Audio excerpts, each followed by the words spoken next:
एक गरीब गांव की कहानी जिसे सुनकर आपके आंखों में आंसू आ जाएंगे।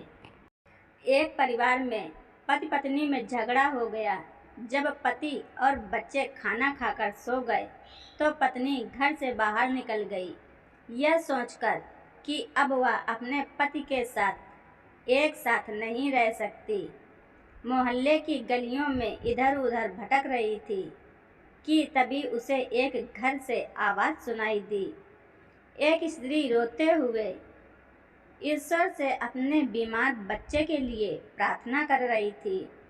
वह थोड़ा और आगे बढ़ी तो एक और घर से आवाज़ आई, जहां पर एक स्त्री ईश्वर से अपनी सूनी कोख को हरा भरा करने की दुआएं मांग रही थी।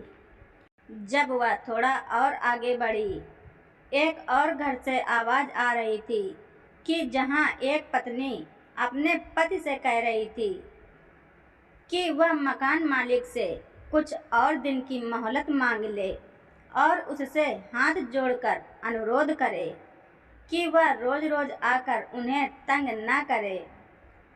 थोड़ा आगे बढ़ी तो एक बूढ़ी दादी अपने पोते से कह रही थी, बेटा कितने दिन हो गए तुम मेरे लिए दवाई नहीं लाए। तो उसका पोता रोते हुए कहने लगा, दादी माँ, अब मेडिकल वाला भी उधार दवाई नहीं देता। मेरे पास इतने पैसे भी नहीं हैं कि मैं आपके लिए दवाई ले आऊं। वो थोड़ा और आगे बढ़ी तो एक घर से एक स्त्री की आवाज़ आ रही थी, जो अपने भूखे रोते हुए बच्चे को यह कहकर मना रही थी कि आज तुम्हारे पापा तुम्हारे खाने के लिए कुछ न कुछ जरूर लेकर आएंगे। तब तक तुम सो जाओ। जब तुम्हारे पापा आएंगे तो मैं तुम्हें जगा दूंगी। वह औरत कुछ देर वहीं खड़ी रही और यह सोचते हुए अपने घर की ओर वापस लौट पड़ी कि जो लोग हमारे सामने अपने आप को खुश और सुखी दिखाते हैं, इन सब की भी कोई ना कोई कहानी है, मगर फिर भी यह सब अपना दुख और दर्द छुपा कर जीते हैं। वह औरत अपने घर वापस लौट आई और ईश्वर का धन्यवाद करने लगी कि उसके पास अपना मकान, औलाद और इतना अच्छा पति है। हाँ, कभी कभी पति से नोक झोंक जरूर हो जाती है, मगर फिर भी वह उसका बहुत अच्छे से ध्यान रखता है।